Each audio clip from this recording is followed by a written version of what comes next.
council officers give us a verbal response to the evidence we've received. So I'll hand it over to Fish. I believe you're going to lead the proceeding.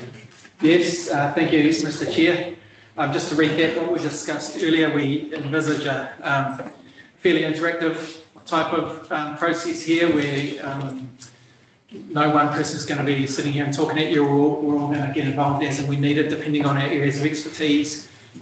We welcome discussion, dialogue if you want to ask questions as we go. I think we're all fine with that, happy to have a discussion and handle this in the way that best assists you. In terms of the order of things, what we'd like to do is deal with the non-KFO issues first, which are potentially less complex and less numerous.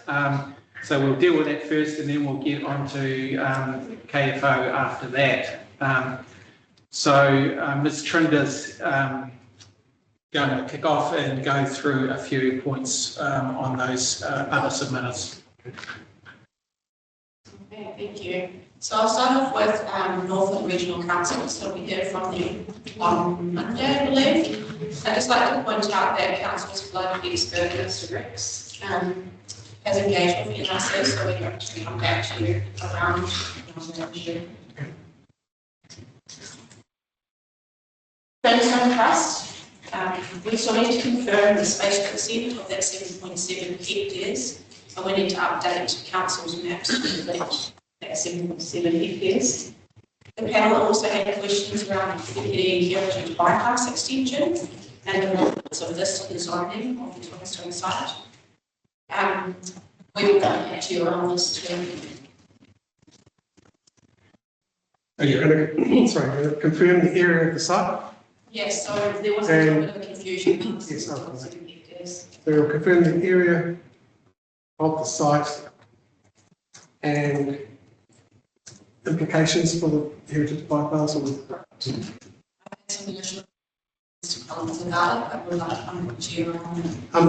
the presentation today by KFO showed a rough alignment of the bypass. Is that accurate? Or is there one? That's probably a complex answer. So we want to get you some. There's no official route yet. We'll probably give you more information on as much as we can. We'll get back to you. This morning we heard from Fisherman Kerikeri and others on this day. They touched on a range of matters. I will need to go away and consider all the evidence as we're presented with that today. We will continue to engage Ms. Rennie to provide any comment around some of those matters. So I would just say, like, it is probably what we do today in the nature of expert evidence, without the ability to review it as part of the exchange timeframes.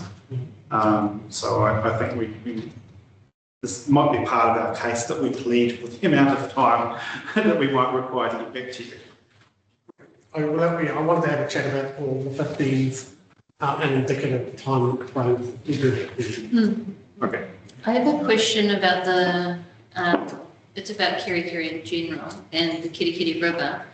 The operative plan has priority, riparian, margins. So it's a zone. It's property esplanade areas that are zoned under the operative plan.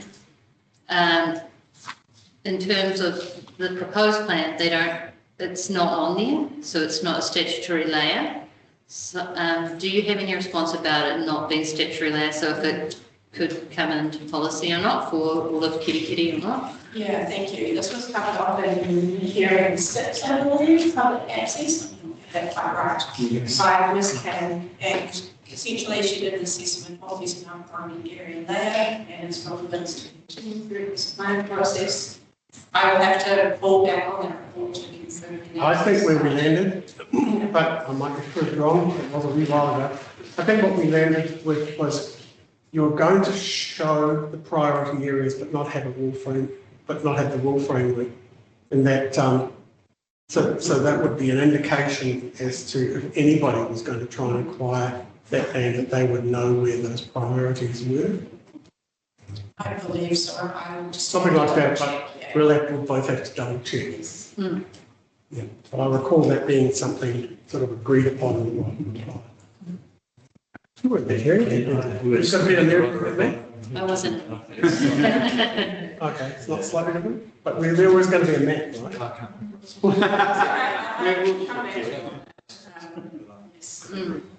Yeah. I think there was going to be a map somewhere. That sounds good, like it. Yeah. I just wanted to make other point. I don't really feel that I need to do this, but because it was raised in legal submissions by Mr. Dewsbury, I'll raise it just so that it's on the record, and that is, of course, in your right reply, you're not going to be considering any new evidence. You're only going to be responding to the evidence you have received. Yeah, Mr. Chair, look, we've had an active discussion on that, and if by some reason there's a disagreement, we expect that you would direct another process that would take into account natural justice. Yeah, thank you. Good, well, that's on the record. Next, we move to food stuff at McDonald's. So we heard from Mr. Adam about several drafting error inconsistencies with the town centre zone. I acknowledge these and will address all of these in my private reply. Also on that note, I do note that Ms. O'Connor stated that the town centre zone allowed residential units as permitted activity on the ground floor. This is covered off by the town centre zone rule 5, where ground floor residential unit within the pedestrian frontage overlay is actually a non-compliant activity, so there's a little bit of clarity there. But on the whole, I note that I will revisit these provisions. I think we might bring in Ms. Pearson here. We heard earlier from Ward Academy 3A and Mr. Otley. These matters covered both Ms. Pearson and my report, so if she wants to jump in here. I can do that. Hello to the panel. I'm obviously only just popped in today for the Audrey Campbell-Freer submission that spanned both the hearing topic last week and this week. And a lot of the key issues raised today in evidence were canvassed last week. So I really only want to focus on some of the new points that were raised that didn't sort of come up in questions last week to assist the panel. I think first place I'd want to start off is the assertion. I've obviously recommended a new clause in precinct policy 1, new clause B, referencing as one of the mapping criteria as to whether or not the land provides an effective buffer to manage reverse sensitivity. I maintain that the inclusion of the subclause isn't moving the goalposts as it was put to you today. Rather, I saw it as just sort of filling a gap of a process that I know happened when the horticulture zone boundaries were originally notified. The spatial extent of trying to figure out what the horticulture zone would be as notified, it was still following good planning practice to ensure that the zone was geographically cohesive and that it followed defendable boundaries where possible. And as part of that process, an inherent part of that process is including some areas of fragmented and non-productive land, in recognition to do otherwise would create a patchwork zone where those fragmented areas could be intensified further right next to the horticultural activities we're trying to protect. So in terms of the assertion that I didn't consider the use of buffers from section 32AA perspective, I acknowledge there isn't a section in my 42A assessment that specifically says section 32AA, but I did consider various options for managing reverse sensitivity effects in my 42A report. You'll find those in paragraphs 103 to 110. So I considered a range of options. I considered using the rural production zone instead of the horticulture precinct. I also considered whether or not to use a sort of 20-metre setback, which is what would happen if you zoned the area between the urban edge of Kerikeri South, if you put a band of rural production zone in there instead, and then you could use a 20-metre buffer. So there were options considered in there. There was a question about whether the buffer land should be identified or shown in some way, and some criticism that that wasn't done. It was really an inherent part of the process that I went through with Dr. Hill to try and figure out where these boundaries should go, which was a process that the submitter was invited to engage in, but they declined to. The intention was always to have representatives from Ms. Campbell-Frere in the room. But in doing that work with Dr. Hill, there were areas of land that we acknowledged were not used currently for horticultural activities, or were areas of land that if you viewed them in isolation, they contain soils that maybe weren't good enough to support horticultural activities. But again, the core goal is to try and create a cohesive spatial precinct with defendable boundaries. And particularly those strong boundaries are really important in the areas that are most under pressure for growth.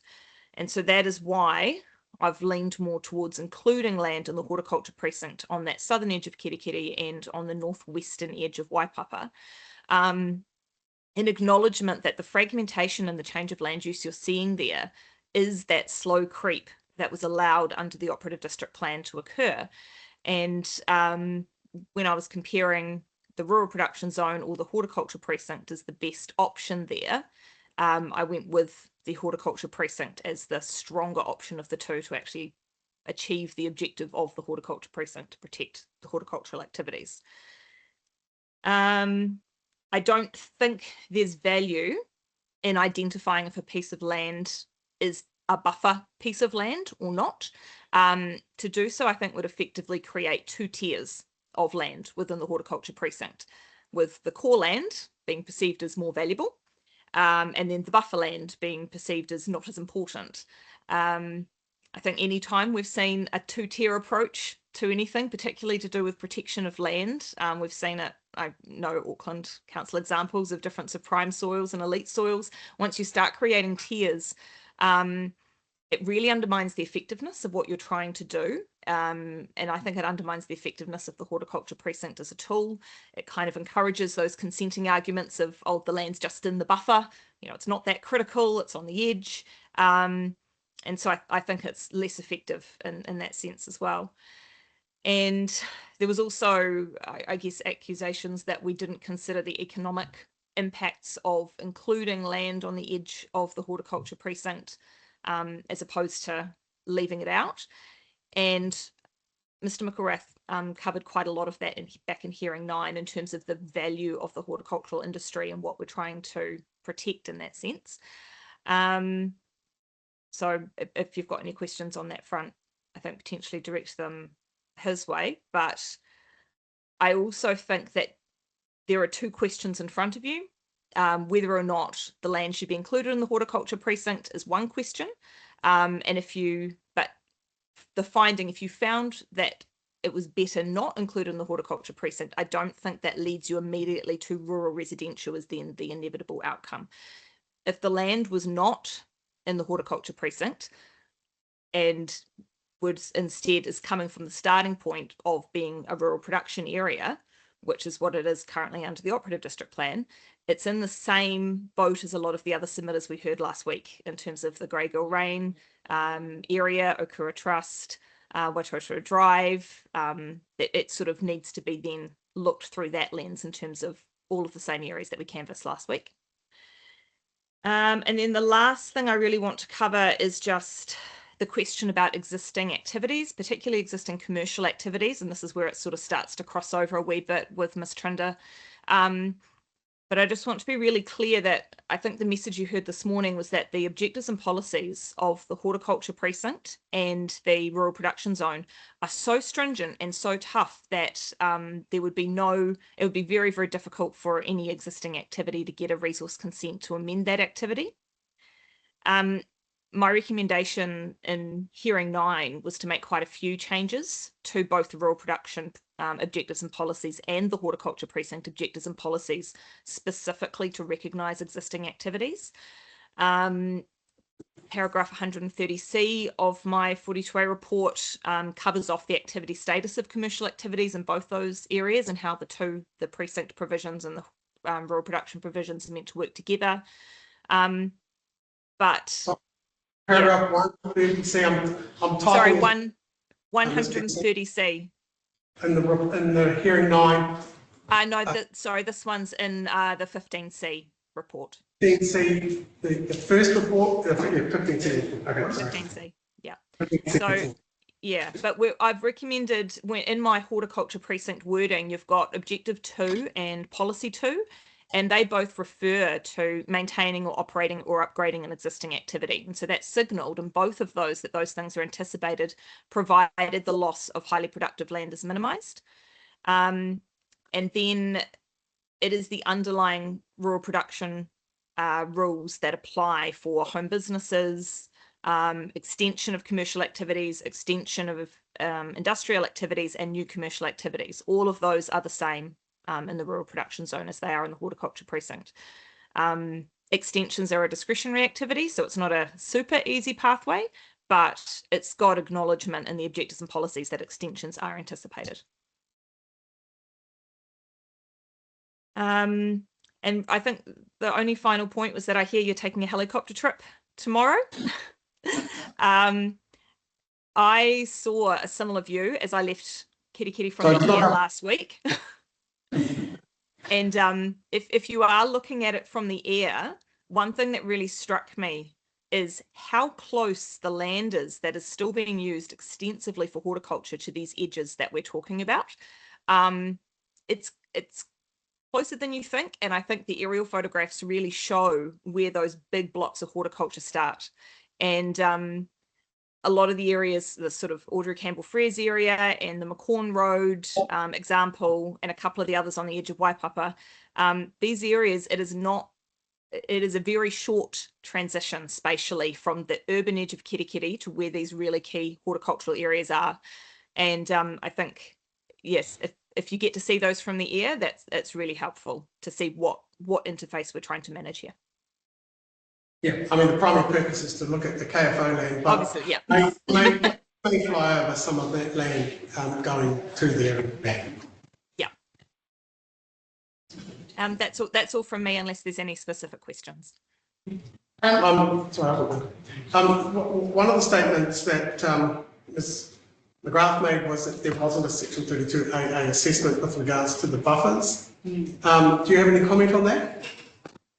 So that is somewhat covered in paragraphs 103 to 110 of my Section 42A report. I acknowledge it doesn't have a Section 32AA label, but I guess that's some of the pattern that we've been doing with our reports, is that we haven't done a specific section for it if our analysis has sort of inherently considered the efficiency and effectiveness. Can you tell me those paragraph numbers again, please? 103 to 110. 103. Great, thank you. Okay, so your response is it doesn't have a label, this is a Section 32AA analysis, but you believe that it addresses Section 32AA matters in those paragraphs. Is that clear? Yeah. That's fair.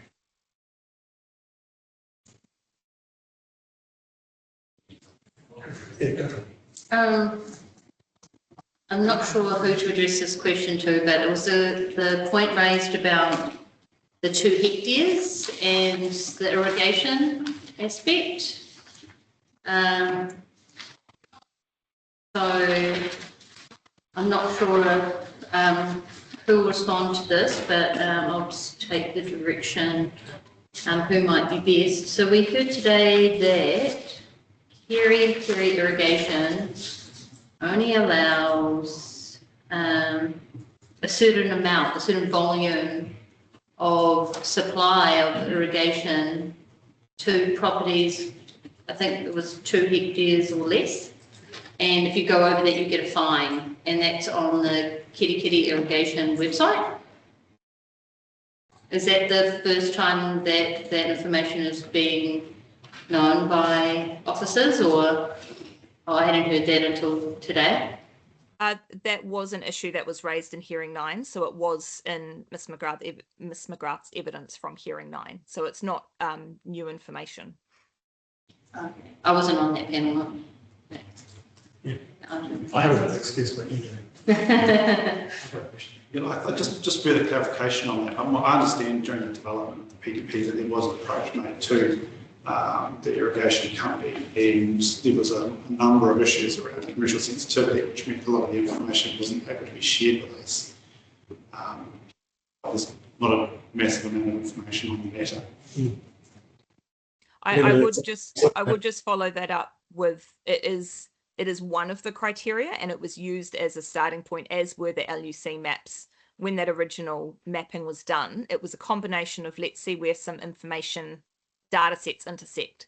And so it's a combination of what we did know about the extent to which the Kerikeri Irrigation Network services land. And as Ms. Campbell-Frere acknowledged, her land is serviced by that, just not probably with as much water as she'd like. But then, so it was a combination of that and the soils and where the existing horticultural infrastructure was, and it was a combination of all three of those things, and then with looking at defendable boundaries and all of those things combined that led to the spatial extent. So potentially not having enough water from the irrigation system for a particular area, in my view, that's not in of itself a reason to remove it from the horticulture precinct. So that leads on to my question. Good afternoon, Ms. Pearson. In terms of a defendable boundary, we heard today about the stream that runs along that western extent of location 1. What's your thoughts on that? Is that a defendable boundary or not? Compared to what's recommended already. Yeah, look, it's not perfect down that end. There's obviously a combination of the stream and the cadastral boundaries, and at the moment a combination has been used. So on the PDP maps, the stream has been used as a defendable boundary as far as it is mapped. So where it terminates and I guess potentially gets so small that it's not showing up on the planning maps, that's where I obviously wasn't the original officer involved in the mapping, but I can see what they've done. They've taken the stream as far as they can and then taken the cadastral boundaries up to access road. The issue I've got with continuing on the pattern of the stream is that it gets close to following the cadastral boundary for a certain period of time, and then the stream looks like it turns south and starts getting down a lot closer to where the other horticultural land is. So at some point, the line that's been drawn by, I'm not sure who did the mapping, whether it was Mrs. McGrath or someone else, but that line, it suddenly starts to cut across and follows the cadastral boundaries. So you could use the stream to go a wee way further potentially, but then you're just again cutting across with the cadastral boundaries. It sounds like it might need a bit of a fine-grained look at, double checking, I guess, because we were told today that it does follow a pretty well-defined stream, but yeah. What I heard from the evidence today was that it does start to follow the defined stream, and then there's a very straight line that cuts across as it starts to head towards Kerikeri Road. And that straight road follows a straight cadastral boundary, and I can't see that following a natural stream. So then when I looked at the aerial photograph, you can see that potentially the riparian edge of that stream drops away and follows further south, but I can respond further to that in my right of reply to clarify. Thank you. Thank you. Yeah, and just following on from that, I had addressed the issue starting at that location with the president on top of it, and I think I'm just acknowledging there that I still maintain my position for a variety of reasons. And there in paragraph 165, the location, the land use, the servicing of that site, the site suitability from a cultural perspective, and the growth demand is not enough. So you don't favour staying with that, yeah? With regards to the precinct, if we were minded to approve, recommend that, do you have any comments about the precinct provisions? Are they, once we get the right state highway recognised, are you otherwise happy with those provisions, or do you think we would want to look carefully at it? I think we need to. Obviously, I'm just keeping an open mind at this stage. Yes, I think we need to look carefully at that because against the underlying zoning there's some issues. Okay. So I think there's potentially some gaps. So in that regard, we would be assisted if you would perhaps consider some comments in your right of reply. If we do go that way. That's all from me. Thank you. Just on those non-KFO submissions, there's a submission there from LD Family Trust Investments. Mr. Sampson presented on their behalf. And I did just sort of note in the passing that it seems to be a scope issue there that they requested in figure 1 of his evidence. He showed what was requested in the submission, and then in figure 3, he showed an extended version that pushed it out presumably to an extended, a more defensible boundary, I presume, but there's no, the test of whether that was fairly and reasonably sought in the submissions, and it seems, from my equipment, that no, it wasn't, so there's no scope for it. I think he was probably claiming scope on the basis that he feels the council officers have extended the scope of a number of matters, so he should be in the same court. I don't agree with him, but that's his case. Yeah, and not how it works, as you know, Commissioner. Yeah, he's developed as a fan of mine during this process. The issue is that there's natural justice issues, because if you're going to change the zoning, it could affect other people, and they haven't been put on notice that it's going to happen. So that's the issue.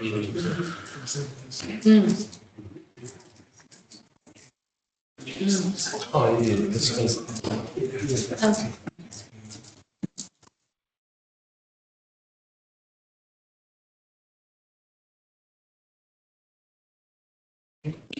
Do you have any further comments at the, I can't remember the submitter's name, the Ridge submitter? Yeah, thank you. And the other chap who And David, Mr. McClellan. and Ian. We're going to return to those two submitters Yeah. once we've heard all the Yeah. What we also noticed was, I think in some of the spatial planning documents, it had identified some more residential zoning on the other side of Kerikeri Road, sort of around this area, but it didn't make it into final recognition. I was wondering if there was any comment about that. Has none of you there, as is probably the person to answer on the floor. I mean, if you are considering these submissions further, maybe you just want to see what the spatial plan had to say about it as well. Spatial planning definitely gives the commission a response. Yeah. Mr. Rubin, I just the chair had a question about the extent of residential zoning on the northern side of Kerikeri Road, just opposite where we are. I wonder if you could just give just a quick description of what the what it says, essentially, that the maps say for that location. Just bring the maps up so I'm 100% sure. Perhaps you could share them as well, Mr. Rubin. I'm sorry, James, I didn't catch that. Perhaps you could share them as well. Sure, Thank you. I will do that.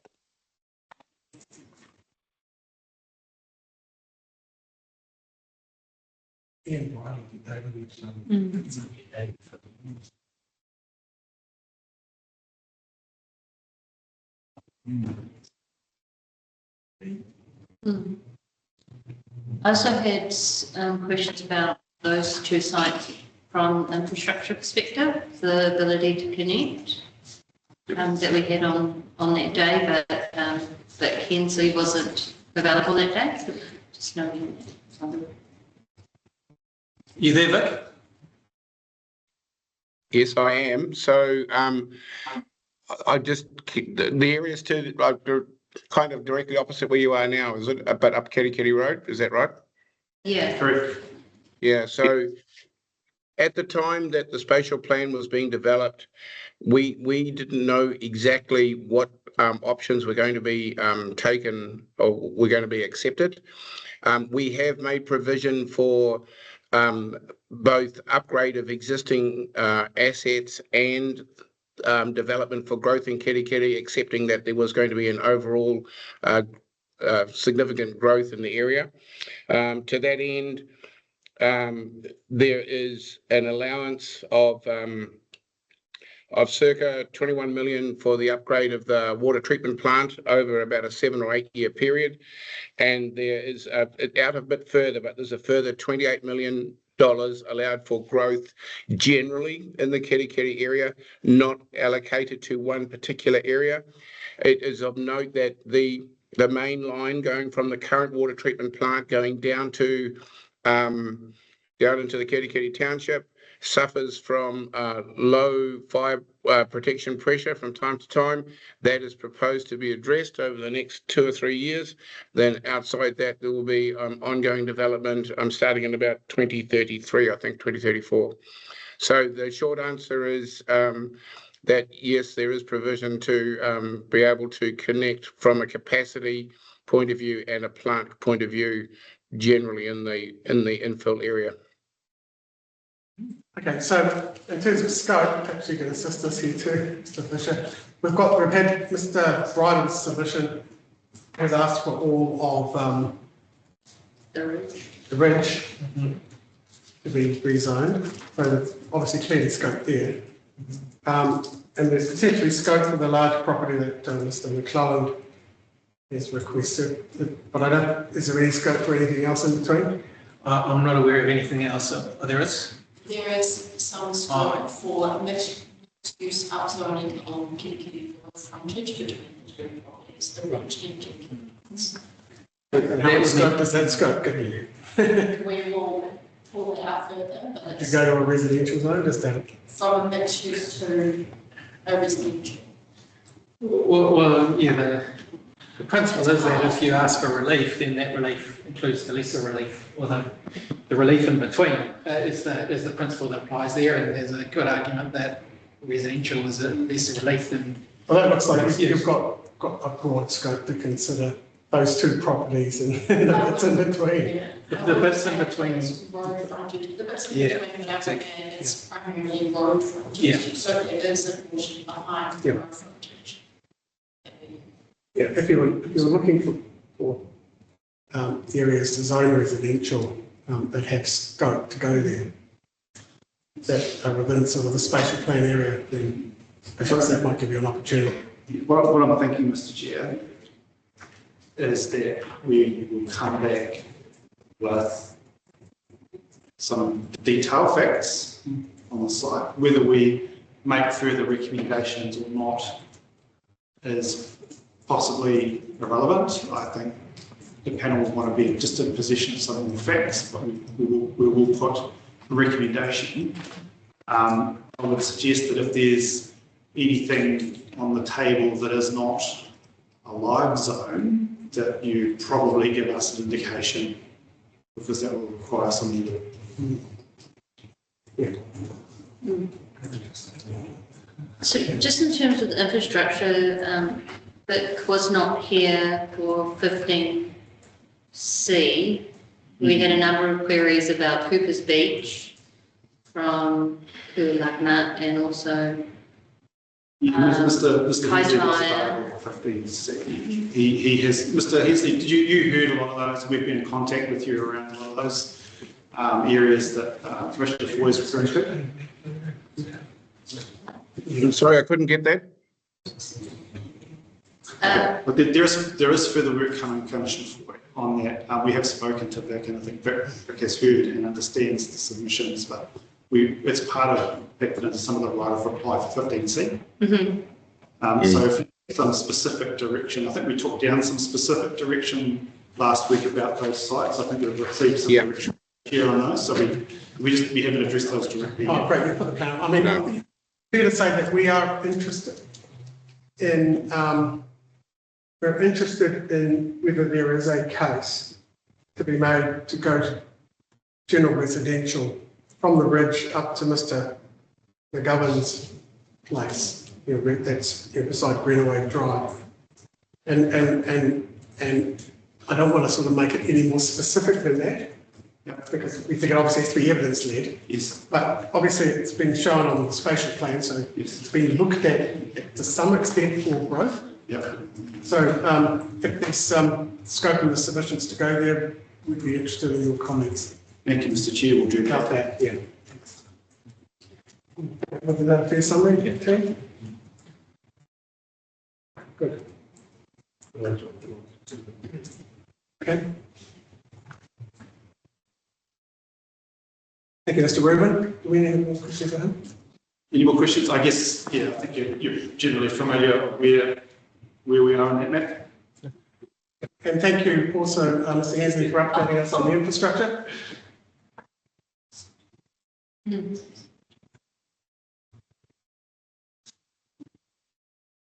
I think we've covered everyone who's presented evidence.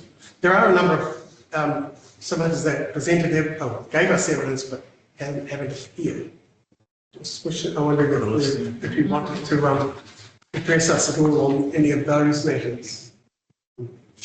I can run you through my list of ones that I've got. And one is that one we took on day one about your paragraph 119. You're going to come back to us once you've heard from them, but we haven't heard from them. I think that was Mr. Sense. 119, Vision of Kerikeri. Oh, was it Kerikeri? No. So we did hear from them, and Ms. Reading did address them as well, but I acknowledge there is further work to be done.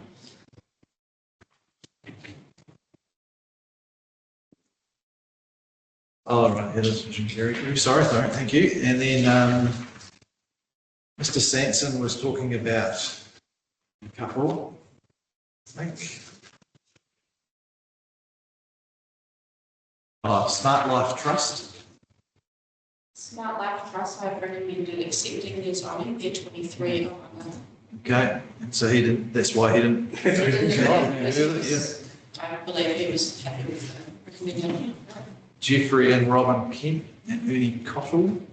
Jeffrey and Robin Kemp actually attended their hearing 15. I didn't really know whether they were, I was half expecting Mr. Kemp to show up again, but he's obviously covered. I was pretty sure he covered everything in the city. Yeah, his primary concerns were around the Waipapa Drive rezoning. He did make some comments around medium density areas. That's covered off, and this is probably the same for this one. Dave V's Kerikeri Family Trust. David's Kerikeri Family Trust, they actually opted into the minute 14 process. They did provide any further rebuttal evidence. Yeah. So what do we do with them?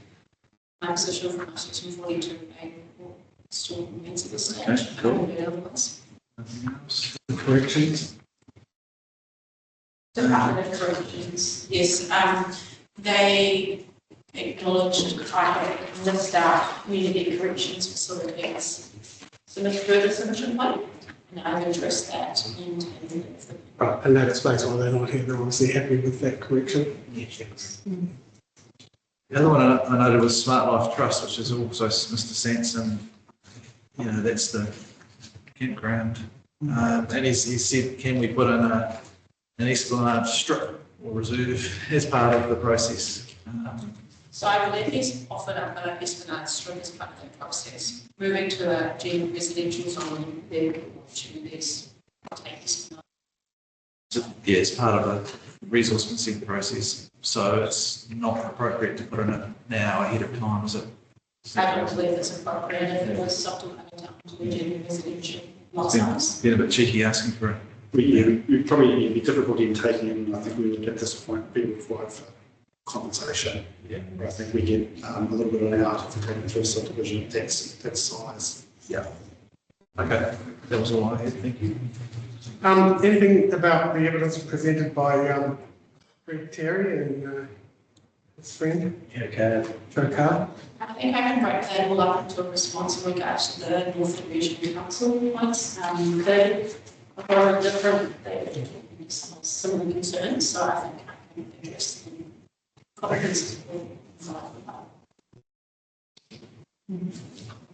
So in your right of reply, you'll be addressing the 4 meters, 4 stories versus 3 stories, and also the urban design guidelines and discussion around that matter for both the supermarkets as well as the Vision Kerikeri. Correct. I will continue to engage with the committee on that, and we will come back through the right of reply.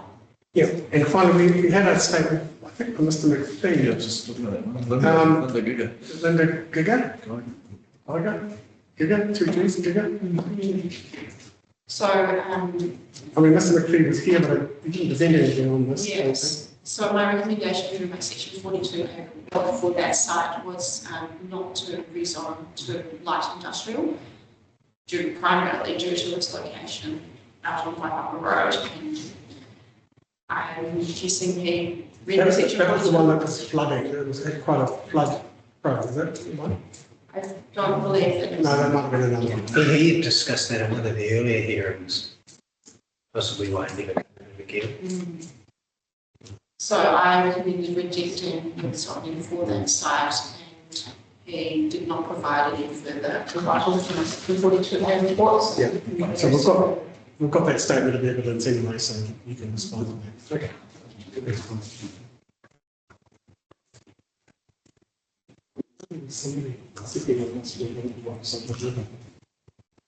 Well, that was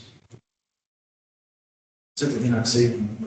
I might be getting my hearings all mixed up. So, well, I think there was one statement of evidence from a submitter that was seeking an industrial zone, but it was quite close to the Waipapa River Bridge. It was the Kerikeri River Bridge, and it was well within the 100 year flood zone. And it was, I can't remember. Mr. Chair, you might be talking about a site at Waipapa. Yes. That still has a rural production zoning. Yes. But the industrial zoning was. Yes. Didn't go. Yes, who was that? And was that this hearing?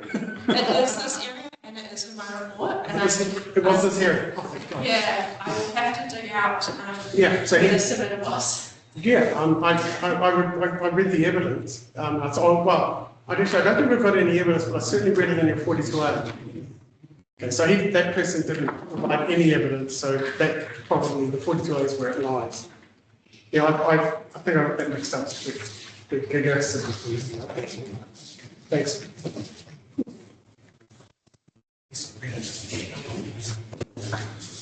I think that's covered all the. Yeah, unless you've got anything to add, Ms. Trinder? Okay. Right, so we're on to cover. I do wish to acknowledge, obviously, the issue that around flooding and the attempts that Submit's trying to make to look at promoting the, I just recognise Mr. Terry's attempts to well-intentioned around managing natural hazards and the issues that a lot of Waipapa are having generally. So yeah, we do acknowledge that generally. Okay, so we're going to move to KFO. I just want to note for the record, Commissioner Foy has left the commission at the table. She's not taking in this part of the hearing. Thank you. So we're going to do this in two blocks. The first part is the issues raised with the PDPR as it's known, which is effectively a package of recommendations. Sometimes as people talk about almost it's had a life of its own as another statutory document or something, but it is really just a convenient way of talking about a package of recommendations that Ms. Trinder has recommended in relation to the town centre zone and the medium density residential zone. The first point I want to make about this is that the scope for the PDPR has not been challenged. There have been some fairness issues raised, but they're not strictly of a legal nature or a concern, such as scope. The PDPR was sought by Kāinga Ora, and it was included in the summary of submissions. Interested persons therefore had the opportunity to make a further submission on it and get involved in the process should they choose to do so. So natural justice is effectively served by the statutory process, which is really a pillar of the plan-making process, and it applies all the time. People have the opportunity to get involved. Whether they take it up is up to them. So I just wanted to be clear about that. Now I'm going to go into some specific issues raised with the PDPR. And I'm going to bring in the witnesses here as we need them, the experts, rather than me talking on it. It's not my role to give evidence on these matters necessarily. I'm just going to signpost it and perhaps guide it a bit as we go through. So there's the submissions from KFO suggest that the PDPR forces intensification, mainly terrace houses and apartments, and it does not give effect to the MPSUD. So Mr. Lindenberg is going to speak to you on these two aspects. Good afternoon, Commissioners. How are we? Good afternoon. So just very briefly on these 2 points just noted by Mr. Fisher. On this issue of the forcing of intensification or a particular kind of a built form outcome, I guess the first point to make is, the real simple one, that zoning of land compels no specific development type to have to happen. Zoning is a planning tool to identify what specific geographic locations and areas are appropriate for what types and scales or densities of built form, and usually, based around its context, based around a variety of services and facilities which are available to support it. Zoning enables things. It doesn't say it's going to happen. It can't compel it to happen. It just identifies where appropriate forms of development are able to take place. The PDPR approach seeks to respond to Council's requirements as a Tier 3 local authority and with the Kerikeri-Waipapa area being a Tier 3 urban environment under the MPSUD. The Council is required to give effect to relevant policy direction of the MPSUD, and for me in particular, that is policies 1, 2 and 5. Policy 1 talks about the well-functioning urban environments, and 1A1 talks about that issue of the variety and different types and sizes and locations of housing to meet need. Policy 2 being around the demand, the capacity, having at least sufficient development capacity, and policy 5 being around enabling those densities and heights, that intensification policy direction aspect. So the PDPR approach, which seeks to provide for improved housing choices and opportunities for more affordable housing provision by enabling intensification within and around the Kerikeri town centre, utilising that medium density residential zone as well as the town centre zone, and then whilst also providing for detached living preferences through application of the general residential zone and the rural residential zone, is considered to be the best approach to give effect to the Council's requirements under policies 1, 2 and 5. So the PDPR approach deliberately seeks to enable both these detached and detached living preferences and types throughout and across Kerikeri-Waipapa, enabling this through utilising the medium density residential zone, town centre, as well as the general residential and the rural residential, to give that full suite of opportunities for different types, sizes and locations. It's really enabling these to take place. It is not trying to force or favour one particular typology or built form outcome over another. Those are those key points I just wanted to highlight. Thank you. Thank you. No, thank you. That was quite clear. Thank you. Thank you. And we're going to call on Mr. McElrath this time. In relation to issues raised by Mr. Thompson about housing typologies being misaligned demand and questioning the affordability under the PDPR. So over to you, Mr. McElrath, modelling and affordability and churn and so on. Right, thank you very much.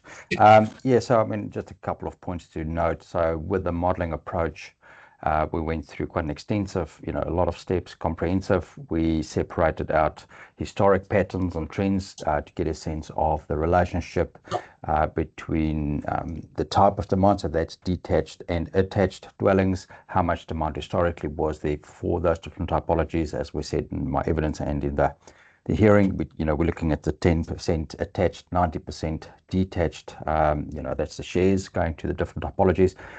Those sort of patterns we've carried through into the modeling. So, we're not trying to shift the picture in terms of the type of typologies. We're not forcing people to, drastically and all of a sudden shift to attached typologies. None of that sort of stuff's embedded in the model. In fact, we hold those historic patterns constant, even though we actually anticipate a gradual shift to higher density typology. So I think it's important to just, not lose sight of that. The second point is, I think a lot of the discussion kind of talks about affordability correctly and appropriately so. But as part of the discussion about how the market works, I think we need to be careful that we don't get too bogged in about trying to plan for specific households. We want to support the functioning of the market, and a key part of the market is housing churn. So first home buyers, households at the lower end of the income spectrums, they don't necessarily buy brand new homes. They participate in the market by buying existing housing stock. So that housing churn also provides an ability to actually provide housing. So by enabling additional development, lifting intensification and so forth, we actually provide additional supply, and by enabling more supply, you free up competition, and that helps to address some of those housing pressures. Thank you. Yes, thanks. I've got a couple of questions for you. Mr. Thompson, in his evidence, said it was the issue was squarely about affordability, and made the point that that affordable dwellings under $1 million could only be achieved through the KFO proposal. Do you accept that evidence? And is it going to be that expensive to develop within the other residential zones around the town centre? No, I do not accept that position. So I think a couple of points on that is Mr. Thompson talks about, his analysis looks at the affordability price or price points at around $670,000 per dwelling. To be entirely honest, I do not know how he kind of gets to that price point. He explains his position where he goes 40% of the land value, multiplies that through to get a sales price. I think that approach does not accurately reflect the realities of developing a site such as the KFO site. You need to consider let's call it the normal construction costs, civil, infrastructure, those sort of things, but also the extraordinary costs, flood protection and those sort of things. So as we've heard throughout the submission process, I think there's a lot of moving parts. There's not a lot of certainty in terms of how much it'll actually cost to develop those infrastructure components. Those component parts flow through into the eventual end sales price. So we need to have some sort of certainty around how much those component parts are. So without that, we just don't know. The other thing that, some of the answers that came through was, well, we're spreading the cost over a lot of households, meaning that, the total budgets are big, so we can afford it. But I think what's missing in that explanation, saying, well, what is the impact of providing that infrastructure, not at the total level, but on the price point? And none of that information actually came through. So in terms of, how much, or is it easy or more difficult to provide affordable dwellings in other locations? So my modeling actually shows that there are development opportunities in the sub-$1 million price bands, via intensification. So there are sort of those options, but to just say, look, the KFO site's the only way through which affordable housing can be delivered, I do not accept that. Yes, just a related question on that, Robert, if I may. Do we sort of get hung up on affordable housing in terms of the actual price range? Because Adam Thompson started talking about 600,000 to 700,000, but by the time he'd finished his evidence, he was up to 800,000. Is there any sort of defined sort of amount that we're looking at, or does that just depend on the market at the time? It depends on the attributes of the households. So naturally, we kind of use metrics saying you don't want to spend more than 30% of your take-home pay on your accommodation. If you spend more than that, it's housing stress and those sort of things. But I think we have to be a little bit careful because it also reflects there are other components in the market. So rentals, so you do have guys that you do have investors that have the capital that can actually pay deposits and those so forth, and they fulfill a role in the marketplace. Another component, social housing.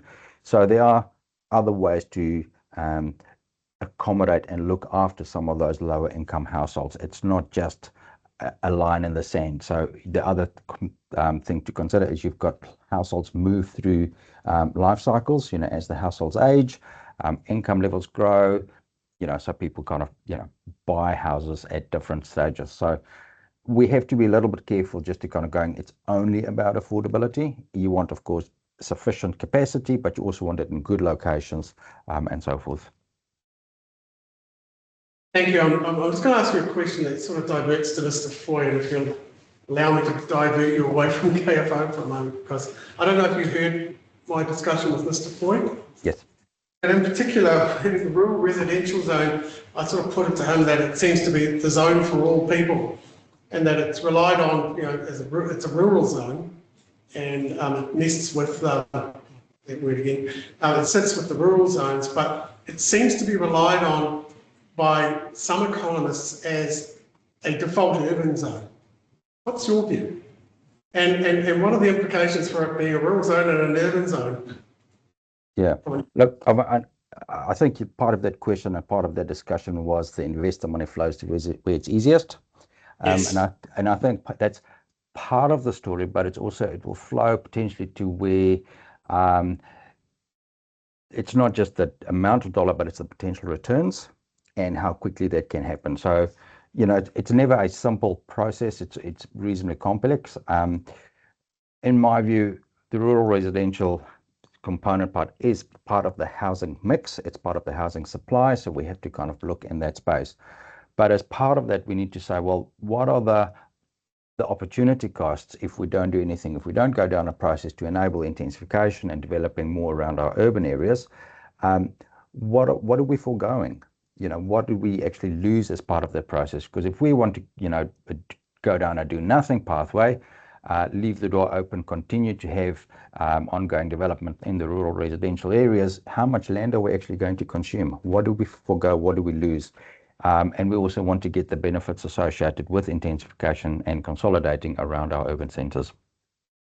So the question I think I put to Mr. Foy is it easier to develop rural residential land than it is to do intensification?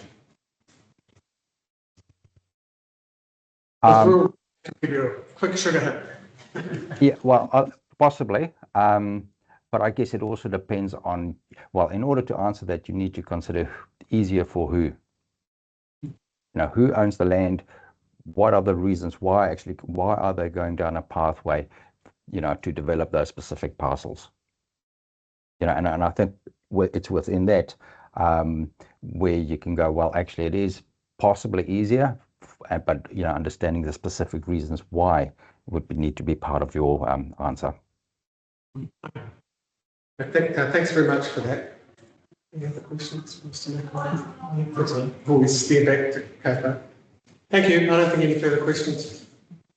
I'll just add on that $670,000 price point. It is addressed in Mr. McElrath's evidence, and in Appendix 6 he does actually recalculate that number using a more standard construction cost. So that might be worth a look at some point as well if you haven't already seen that.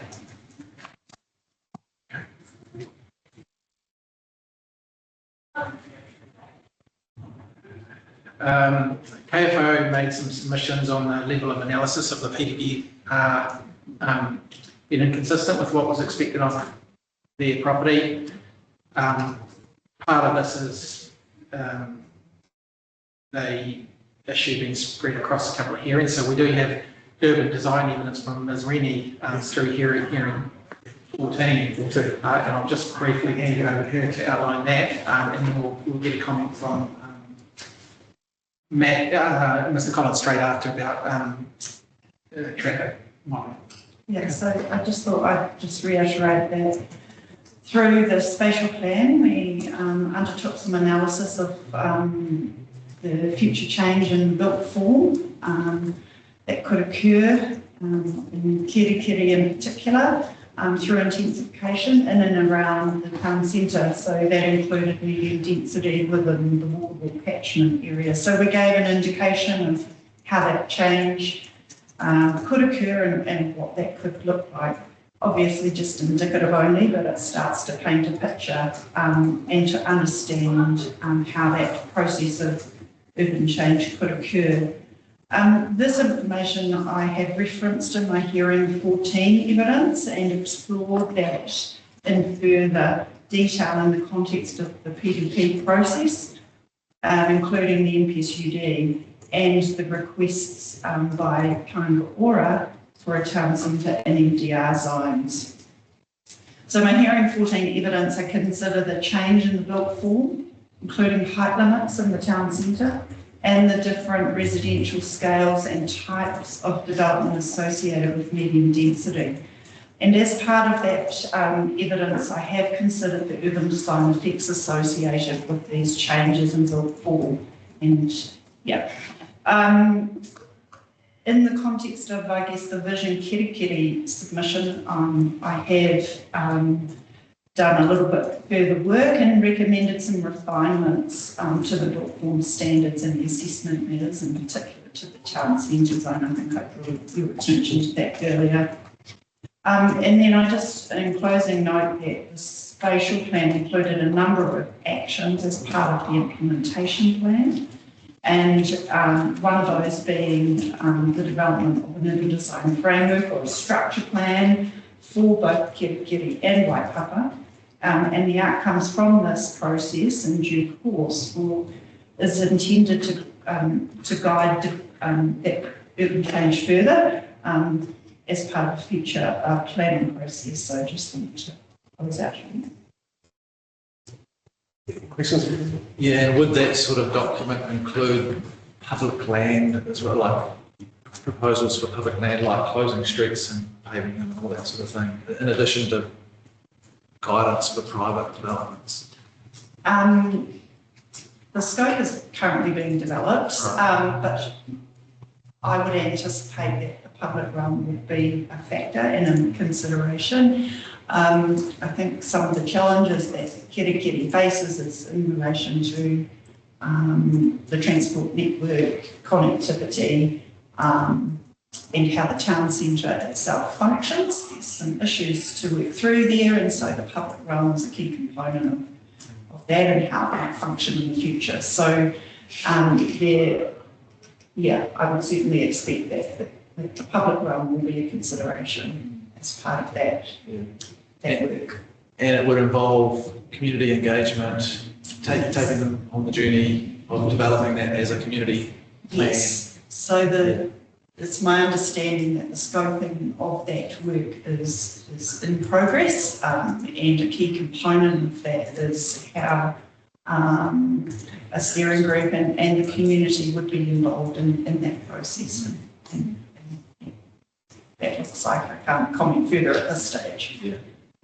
Perhaps, I've actually been involved in the developing of some early engagement material for project planning.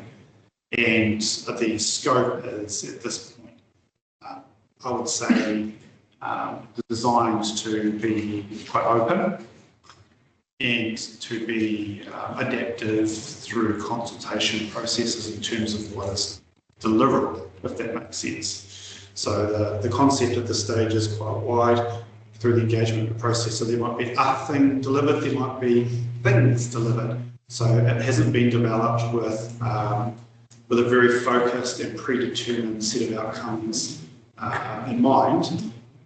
Conversely, everything is open, right? So it's not constrained. So while it might not be detailed, it's designed to work through with the community.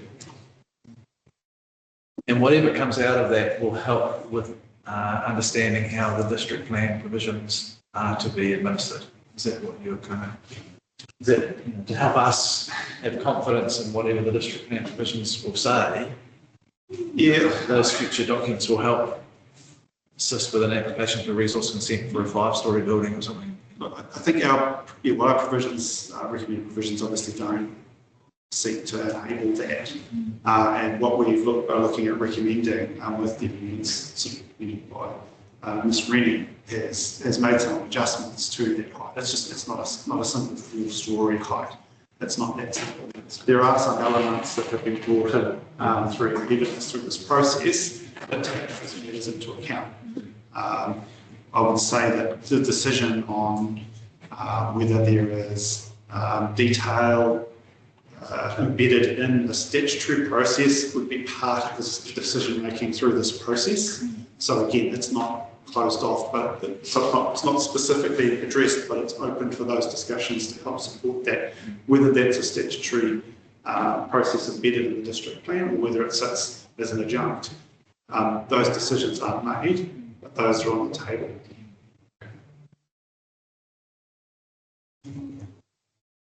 It sounds like it's more like a design guidelines.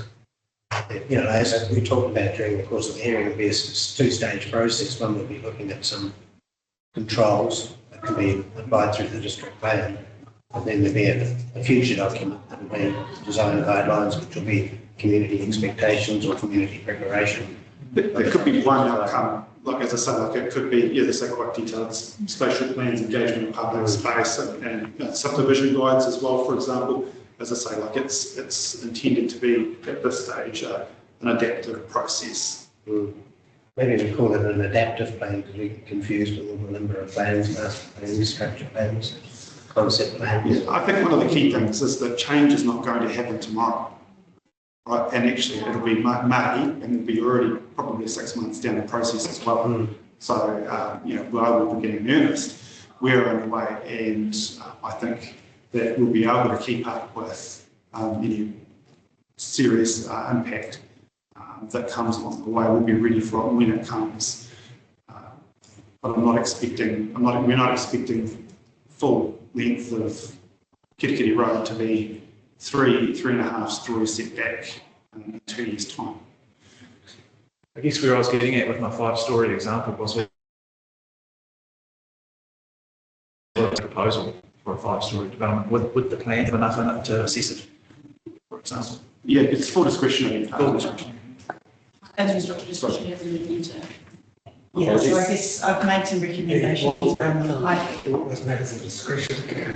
Yeah, so I've made a recommendation around the height in the town centre zone, 4 stories.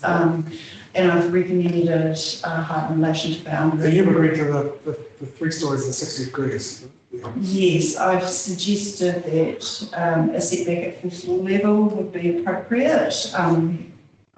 We haven't confirmed the technique for managing that. I have made some recommendations. And I have also made some recommendations that there could be some fine tuning of the assessment matters or matters of discretion, depending on where that lands, in terms of how the consent process would work for buildings of, you know, the bulk and the scale, the articulation of these buildings, their relationship with the public realm, etc., etc. So I have recommended that there is benefit in fine tuning some of those, which I think will assist in managing change in the short term until such time as there's other mechanisms that we can draw upon as a result of the process that has just been explained. And Section 104 will open the door to the feedback that Council receives through the spatial plan, which touches on some of the high-level design outcomes that were put into the spatial plan as well. Yeah, I mean, with regards to the public realm, I accept that it's quite a multifaceted thing that involves multiple disciplines. And when you walk down into the town centre past the Waipapa building, you've actually got quite a wide pedestrian frontage there, and I think that's a function of the one-way street environment that's released a whole lane of car parking. And then once you get beyond that, back into the 2-lane environment, you're then constricted. Then you will have to wrestle with a lot of issues with regards to the loss of car parking outside people's shops, which tends to really rattle cages when you say that, particularly to allow push bikes. And so it's going to be quite a process really to reckon, because you can't have 2 lanes of traffic plus parallel car parking or angle car parking plus activated street frontage and cafes spilling out on the street. There's opportunity costs, right? I think there's a number of structural issues that need to be addressed within the town centre. The bypass, or I was going to say that. the new connection, I don't like the word bypass, it has negative connotations from an urban design perspective. Yes. There's some structural issues we need to resolve, and depending on how they get resolved will change the way that the town centre functions. Until we have those broader conversations about the network, street network, we can't start to drill down into that next level of detail about the qualities and characteristics of the public realm and how it might work and and car parking, the public spaces, with the setbacks, etc. Acknowledging that the main street has a character currently, impacted obviously by the one-way system, but as you step away from the main street, the character becomes quite different. So there's lots of different component parts. I guess that's the benefit of doing a strategic piece of work in conjunction with the bypass, and actually where should that be located. It all goes hand in hand. Yes, because at the moment, the only way you can get the Heritage bypass is literally going through the long by the one-ways. Yeah. So, okay. I thought it's not just an easy fix, it's multiple, really strategic planning and funding And I think just solving multiple problems. to acknowledge that the significant opportunity of redevelopment in the town centre, as you will experience as you walk around it. There are a number of vacant sites, there are a number of buildings that have come to the end of their life, and so there is actually significant development opportunity, and that doesn't necessarily mean a poor outcome. We're looking to put a framework in place where we get some good outcomes and that we build on the success of the town centre as a destination and acknowledging the role as a tourism centre and what comes with that, and the cultural aspects to it. We have to factor in all of those aspects as well. Thank you. Yeah, just comment just quickly, the transport fees of the So I'll start out by saying I haven't been involved with the PDP land use aspect or the PDPR or the spatial plan. So what I'm talking to you is evidence I picked up. I'm relying on other experts' evidence to act for council. There were some criticisms levelled at the PDPR in terms of particularly from KFO experts saying that they were being held to a higher account than the PDPR. So first of all, council has undertaken transport modelling for the PDP scenario and also for the spatial plan. The spatial plan model, so it was the hybrid scenario that was modelled. It wasn't it's the DE scenario. So from that modelling, council understands the transport infrastructure upgrades that are needed to support the spatial plan. The PDPR sits within the envelope of effects assessed by the spatial plan transport modelling. The PDPR sits within the spatial plan extent. It also, the PDPR is enabling transport, additional housing close to a range of retail employment, community, etc., education attractors, and it doesn't fundamentally change the land use patterns of the PDP as opposed to the KFO scenario, which is a fundamental shift from what's anticipated by the transport model of the spatial plan. So therefore, I think it's reasonable for council to have a lower and upper bound, being the PDP scenario and the spatial planning scenario in terms of its traffic modelling. It has identified some transport upgrades that are needed to support the spatial plan scenario, which I can talk to you if want that level of detail. I'm suspecting you don't at this point. Perhaps a reply Yep. might be helpful. Yeah. Yeah, that's essentially it. I think the PDPR scenario has a level of assessment, confidence in the assessment. I don't, there's a different expectation on KFO because it's a different type of proposition. It sits well outside of the bounds of what's being looked at by council in terms of its assessment which has been fixed, and that's why greater scrutiny is being placed on it. So, just from your point of view, and it might be leading you a bit, but I mean, the KFO proposal is outside what's been done for the PDPR as such.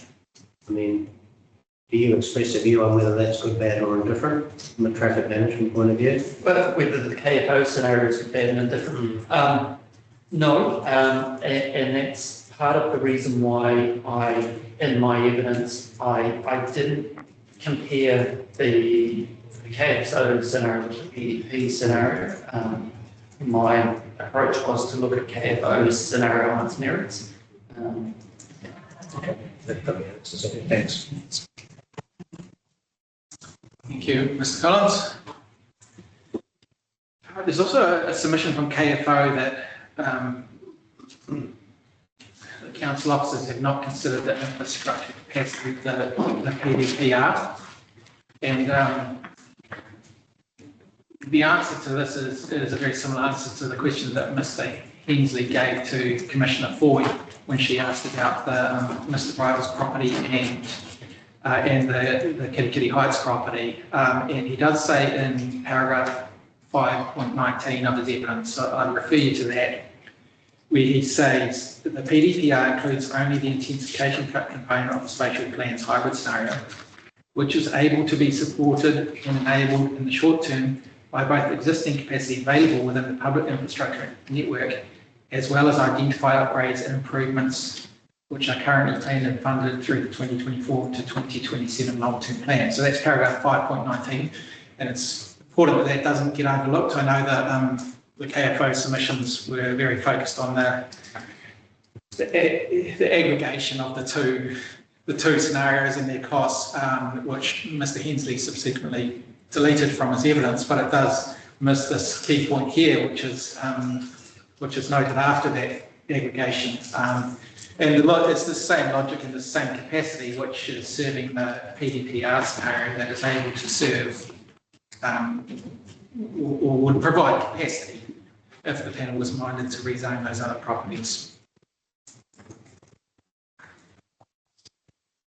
And we'll move on from the PDPR scenario shortly. We have touched on this a bit, and the panel did ask questions during the hearing about greenfield opportunities. Yes, I think what we probably really would like to have a clear submission on is what can be zoned and what can't be zoned. Yeah, and I think what have we got scope to zone? What haven't we got scope to zone? yeah, and I think there's another dimension to it as well, which is what is already zoned, or what is already proposed to be zoned, yes, and would provide some kind of vacant capacity. Yeah. So what I did just want to note, we're not going to get too hung up on the word greenfield, the word greenfield and its definition, because I think in this context it's not really what's important. We're giving effect to policy 2 by providing sufficient development capacity, and it's silent about where that capacity comes from. It could be. I asked some questions about capacity and existing zone residential land as well. Yeah, that's right. And you can get that capacity from existing zone land. It could be residential, it could be rural, it could be brownfields. Large sites zoned general residential, but still quite large. And that's particularly what you're interested in here. Yeah. Yes. So what we're going to do is try and put together a map which has a key and shows these different categories, the vacant land and the notified PDP, what's already been recommended for residential zoning and what is potential, that other category as well. So we'll try and map it out with the key and give you a spatial concept of it and produce that in with the written right of reply. And I think you conceded in your legal submissions that the areas, the new zoning for residential areas, spatial plan, is not within our scope to rezone because there's no submission. That's right. Scope is determined by the submissions on the PDP, and that's a hard legal parameter to your decision.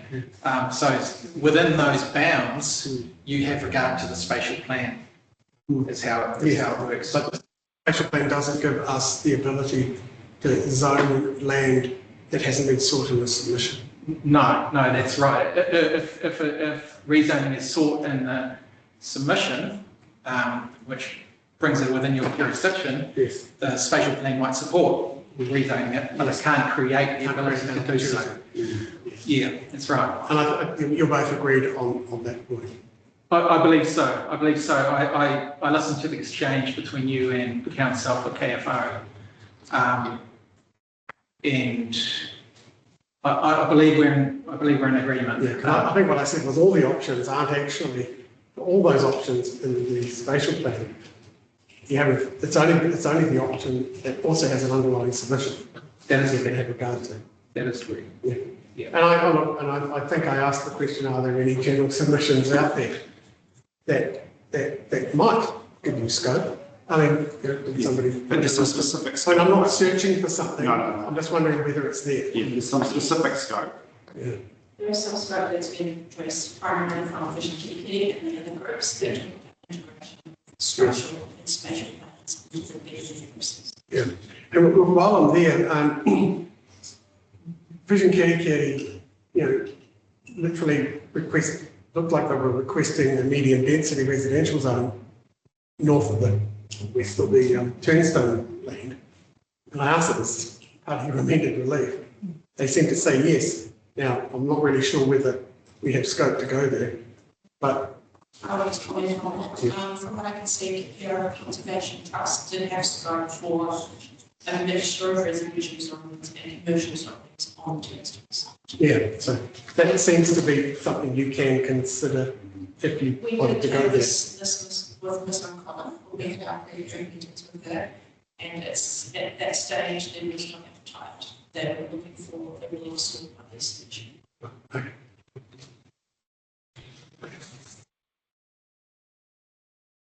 Okay, so that's the block on the PDBR, and we're going to move now to some more specific comments on the KFO proposal itself. Sorry, just before we go there, and stop. Obviously, that was discussed yesterday. My understanding of how that recent amendment is, and you can help me, please, is that there is a general stop on all council-initiated plan changes, not a similar stop to privately initiated plan changes. I don't know whether that could be potentially relevant here or not, but that's what the law says. But it doesn't mean that no plan changes can ever be progressed. It doesn't mean there is a process to go to the minister to request it. And is it that simple, or is there something else that you have to do? No, that's correct. There's an automatic plan stop with some exceptions which are listed out and unlikely to be relevant here. And then there's a separate exemption process, I think they call it, where you can apply to the minister to progress. Things already in the pipeline. I believe so, yes.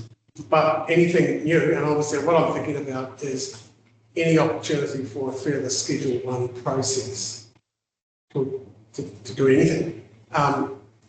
It is subject to plan stop, and councils would then request an exemption from the minister. That's right. But there's no other criteria as to what would be accepted or what is to be addressed. It's just go see the minister. There are some criteria there.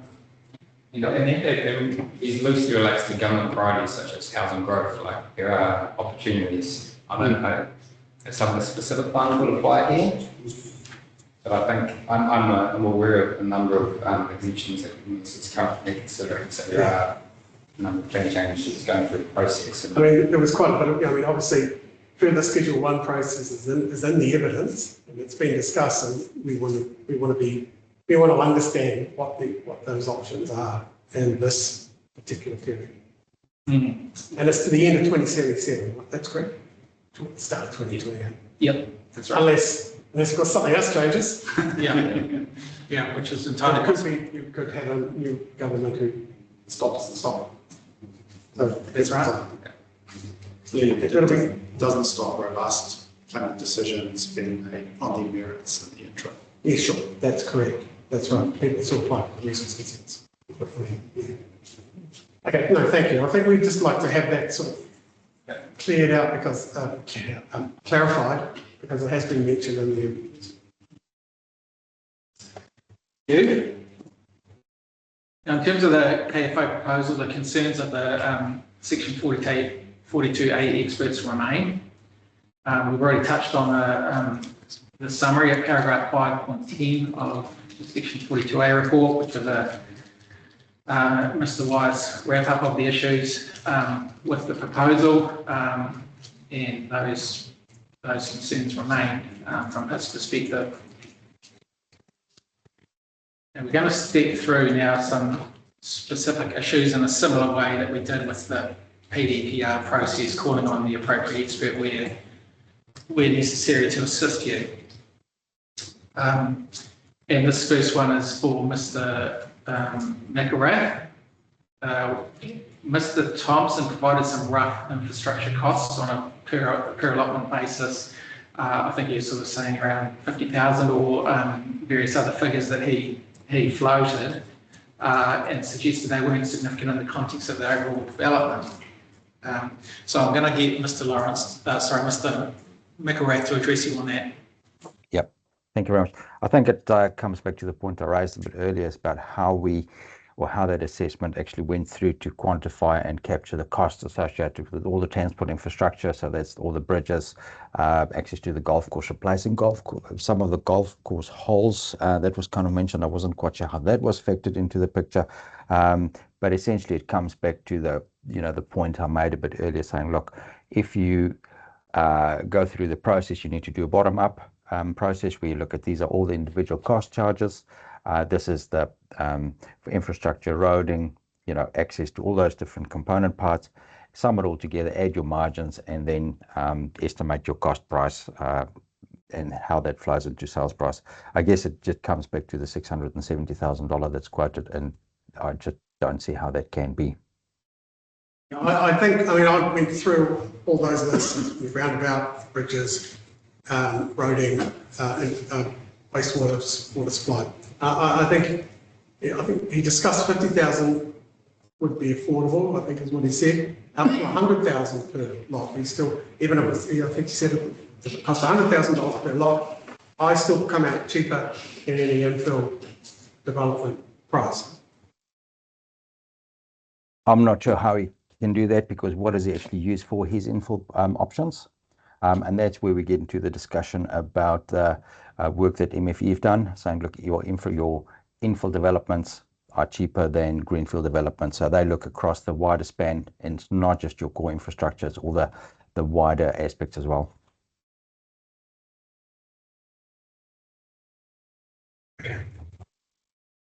Yes.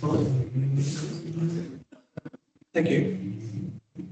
Okay, we're not going to say any further about infrastructure funding and delivery through, say, the evidence stands. And I've also referred you to some case law in my opening submissions, which will hopefully assist with your. I think we can all acknowledge now that council has a development contributions policy that got passed yesterday, so at least you've got that now. The sale price of $670,000 we've dealt with previously, so we'll move on from that. We do want to discuss the issue of access to Kerikeri being unsecured through the golf club, for example. we'll kick off with Mr. Conlon on that, and then perhaps is there any more? Yeah, with regards to cars, bikes and pedestrians, we'll cover all of those. Yeah, so I'll try and keep this brief. So as we heard through rebuttal evidence, there's no certainty over that third connection through to Kerikeri. And in my view, that this is a fatal flaw of the KFO submission.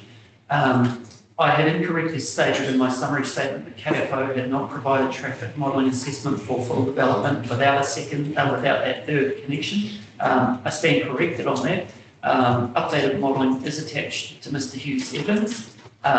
I had missed that it was included in there because Mr. Hughes hadn't commented on the effects of the full development with only 2 connections. So what that updated traffic modelling shows is multiple failures on the transport network. As I indicated in my statement of evidence, where I expected those failures to occur, it was Heritage Bypass and Waipapa Road, State Highway 10 and Waipapa Road intersection, and State Highway 10 Kerikeri Road intersection. Just before we go on, I mean, I think Mr. Brown, when we were questioning, I mean, he was quite adamant that the Kerikeri-Waipapa, the Kerikeri link access D? Access C. C. One through the golf course. Yes. That was essential for at least pedestrian and cycling. And I interpret it as immediately. So, and then we were questioning Ms. O'Connor about what indicative meant. Mm-hmm. And I think to be fair to her answer, she was saying she sort of agreed that it does need to go there. It just wasn't quite sure where. So the indicative was about the where as it. Yeah. Because I remember I asked that question: is it whether or where? And she said it's where. Mm. And then she went on to say, look, talking to Turnstone and the golf club and then ongoing. Yeah. So and I'm glad you raised that. I was unclear through their presentation whether the statement was that a walking and cycling link would be provided, or whether a full roading connection would be provided. Okay. Well, we might. Yeah. I might go back and have another listen to the video. But what I think I heard, and please correct me if I'm wrong, was that Mr. Brown, certainly Mr. Brown's, there needed to be a pedestrian and cycling link immediately. Yeah. If that land was going to, that part of it was going to be developed, I think that was the implication. Yeah. And that there needed to be a road connection in time. Yes. You mentioned 10 years, something, or when certain number of dwellings would be built. Yeah. Now, whether that was formally put into the application, into the proposal, I'm assuming that what it is. I'm assuming they're accepting Mr. Brown's advice. Yeah. So, and I think Ms. O'Connor did confirm that. I agree that the walking and cycling connection very early is would be the right outcome, and I agree that there could be a degree of flexibility about the timing of that third access. I have some concerns with the stage, what Mr. Hughes called the stage 1, or the 10-year horizon, or the 50% build out traffic modelling. Putting those concerns with their modelling aside, fundamentally their traffic modelling showed that with 2 accesses, the network could accommodate most of the demand. There were some off-site infrastructure improvements that I had identified that they hadn't. Again, I'll put those to the side.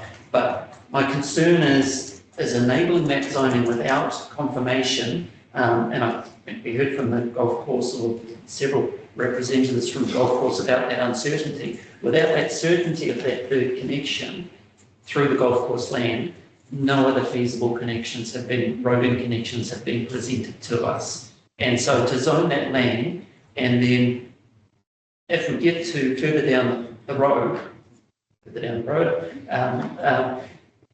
and that third connection can't be provided, what their traffic modelling is showing, and again, putting aside my disputes about some of their processes of their traffic modelling for full development without that third connection is showing that the transport network is falling over in multiple places.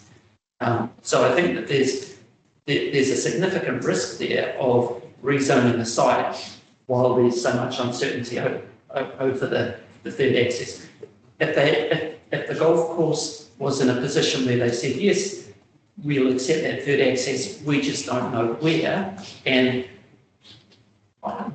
council had confidence of that, whether that was a memorandum of understanding or whatever, then I'd have comfort with showing it as indicative, and that indicative meaning location to be confirmed, not is this link provided or not going to be. To me, the indicative says we may not be able to provide this link. And I've got fundamental concerns with that.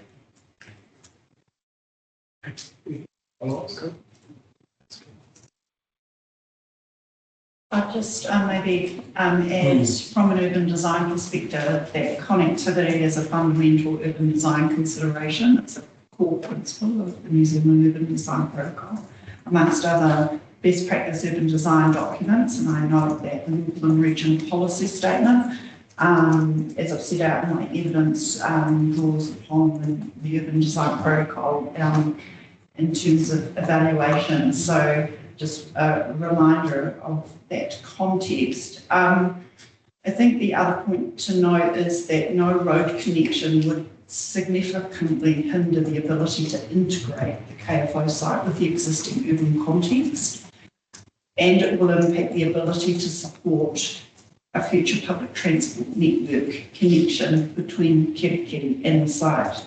So from an urban design perspective, it heartens my existing concerns that I've stated in evidence about the KFO site resulting in an isolated urban development. Just to be clear on what I just heard, so you're saying that even if a road connection was provided in C, that doesn't provide enough of a connection between the two urban areas to be effective. Is that what you're saying? As a connectivity between the two existing and proposed? Is that what you said? No. I'm saying if there is no road, obviously that integration is difficult to achieve with Kerikeri, and that has a flow-on effects in terms of broader accessibility for the community, but that future public transport connection. I think I stated earlier that actually my preference is actually 2 road connections for fully integrated urban development. Yeah. So it's critical. The connection is critical from an urban design. It is critical. Right. Okay. From an urban design perspective, it's a fundamental principle of good urban.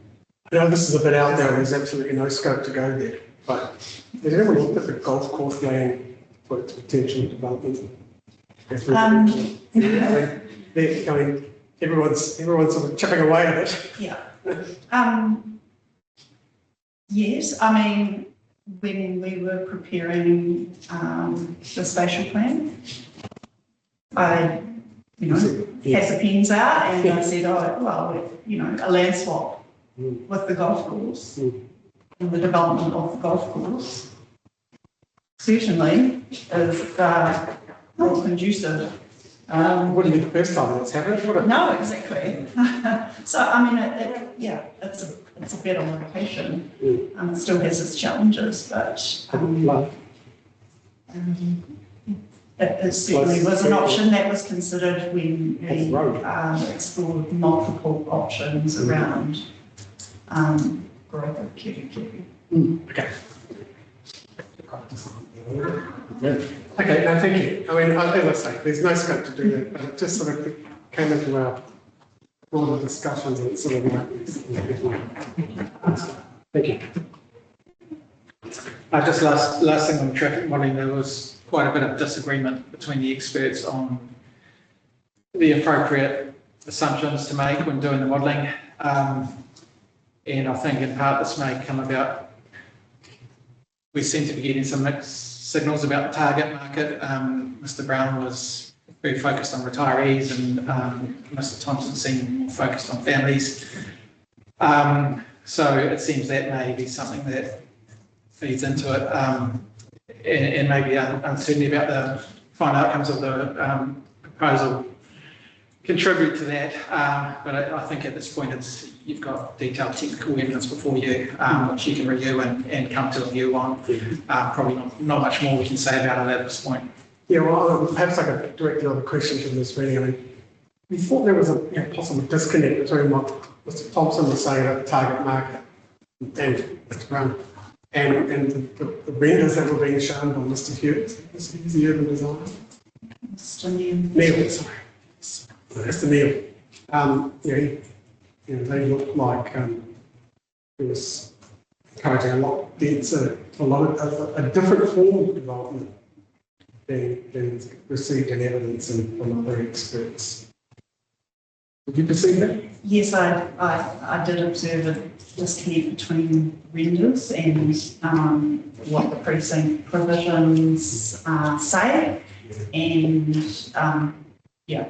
So we often give urban designers a bit of license, but not too much. Yeah, I mean, those renders indicate a urban form outcome that I have encouraged through my evidence in terms of intensification within a central location based on, MPSUD principles around catchment, intensification around nodes, etc. Those images seem to suggest that, but that is not what is included in the precinct plan diagram, and it's not supported through the zones that they are requesting. That was very much follow-up. Could you achieve that without going down a discretionary or non-compliant path? Do the precinct provisions enable that level of intensity if they choose to go there? I think what Mr. Neil was saying is that he thought it might have had merit in the centre, wherever that was. I'd need to. It looked as if it was straddling both sides of the. Looked like it was straddling both sides of the floodway. Yes, and that's not my understanding of what the precinct plan outlines. We might need to come back to you with an answer around if you've maxed out on what's enabled through the zone provisions. Could you achieve that outcome? We might need to do a little bit further work to understand that. I think at the end we're probably going to be guided more on Mr. Thompson's evidence in terms of the lot size and makeup of what will be. We can probably send that direction. Yeah, the lot sizes indicated of 600 to 800 and above don't to me align with a medium density terrace duplex scenario, unless you're doing a super lot type development.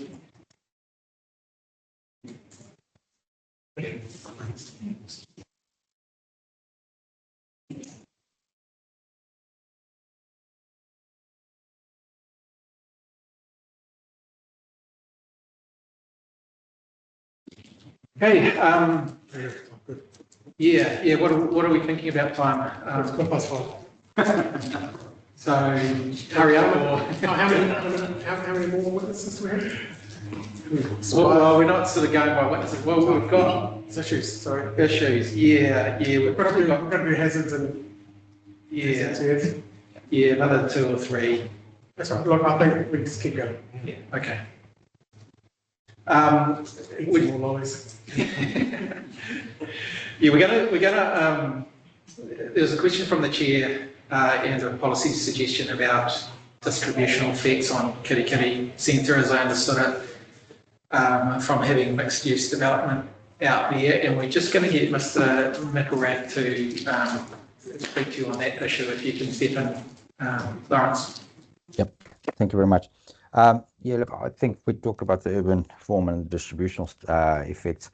For me, as an economist with economic perspective, it's really about the spatial efficiencies And that has two components. The one sort of the demand and supply. So on the demand side, it's really about the households and the people living there. If we look at the size of the KFO development, we're talking about 60% of the 30 years worth of growth. So it's a big chunk of future growth, and that they anticipate accommodating. But together with that, it's like where it is, where's it located relative to existing land uses, and how do those households interact with the different land uses. And that gives, it gives effect, or different effects arise from that. And that's, the travel along the different roads. So you've got your externalities, it's emissions, it's road accidents, it's time spent traveling, and so forth. So there's a whole range of different spatial efficiency considerations in that. But the second part of that is the business side, or the commercial. So that's of course the attractors, where those households go and how they interact with it. So in my view, with the KFO, the proposal is actually establishing a third centre. And it's, in terms of size, it's actually quite big. By comparison, if we compare it against, the Turnstone site, how big that is, and drawing on Mr. Colgrave's analysis, just to give you a bit of a size of the potential effect of, the trade that will be diverted, using those sort of relativities, comparing the size of the centres that's proposed, we're talking about between 20 and 30% of trade that would be diverted away from Kerikeri Centre. I mean, that's a large proportion of the trade. So, using that sort of information, it's difficult to see a situation where establishing a third centre will not have adverse effects on the existing centres. So I think those are the type of things that we need to be really mindful of. Yeah, I think I discussed this with Mr. Thompson. I think his answer was, the new residential development will generate its own commercial demand. To accept that in principle, were you saying that with the new demand there will still be a 20% leakage? Is that your view? That's right. So I mean, it's where do we put the? I accept that a large development will have some its own sort of neighbourhood centres and local centres. But there's the higher order transactions. So you, of course, want those close to your existing centres. So moving that development quite a distance away from Kerikeri means that you're actually losing some of those potential synergies and the support to Kerikeri if the alternative is to actually have it within, near or close to the existing centre. So it's that distance component that comes to bear. Okay, thank you.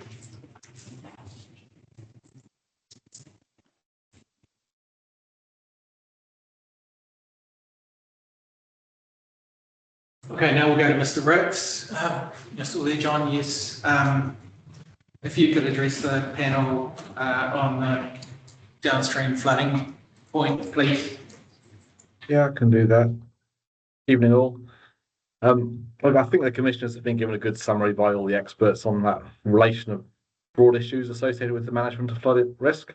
I just wanted to point out that the floodway has been promoted as a proof of concept design.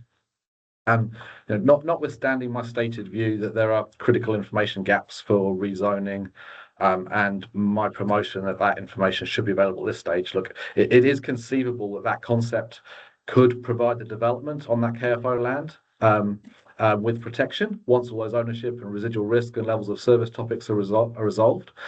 I just wanted to highlight that I think the concept is fundamentally flawed because it has been shown to increase those downstream flood flows. We've heard from Mr. De Boer that NRC have previously assessed a similar approach, showing that up to 30 residential dwellings would be adversely impacted.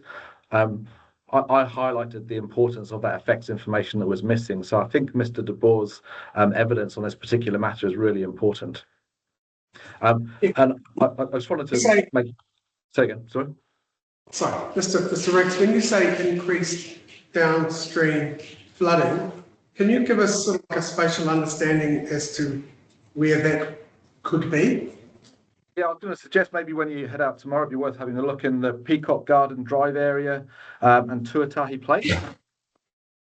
Peacock Garden Drive. God, you know where that is. What was the other? It was Peacock Garden Drive. Yeah, and Tuatahi Place. Oh, sorry, I didn't catch that last one. Tuatahi, Tuatahi. Uataki Drive, and the other one was Peacock Lane, was it? Peacock Garden Drive. So there's a whole range of properties there that already sit within the floodplain. And so any increase in flows have the potential to cause adverse effects. And so in my evidence, I've highlighted that information was important yet missing. But I think that through Mr. De Boer's evidence to highlight that NRC had actually looked at that, which I wasn't aware of until I read his statement over the weekend. They identified that 30 properties would be adversely impacted from this sort of floodway concept. So I think there's a fundamental flaw. And to say that that concept has been proven, I just think it's a really important matter.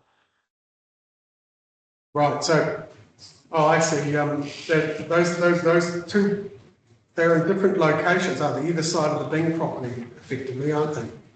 That's right, yeah. Side, of the Heritage Highway, and the other one's literally off Golf Course Road, right?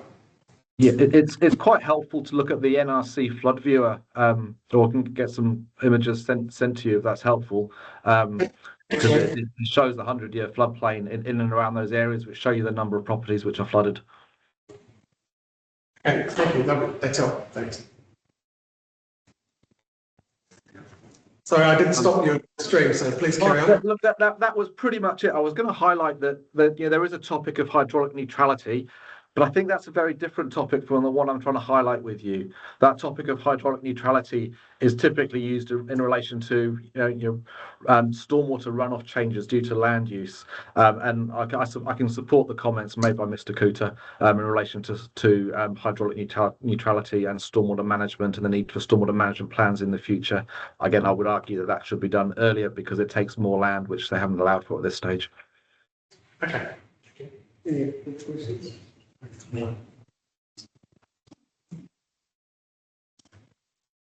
Okay, now the final point. Oh. Yeah. Right, we're about to be evicted. We can keep going. I've seen we'll be about 20 minutes. Yeah, I think it's okay. Oh, we're quite close. Okay, cool. Excellent, thank you. Sorry. Yeah. We can wait till the police are actually called. When you hear sirens, everyone runs. Can you keep talking when the police are here and don't let us stop the lawyers? It could be like the Beatles playing on top of Edinburgh Studios.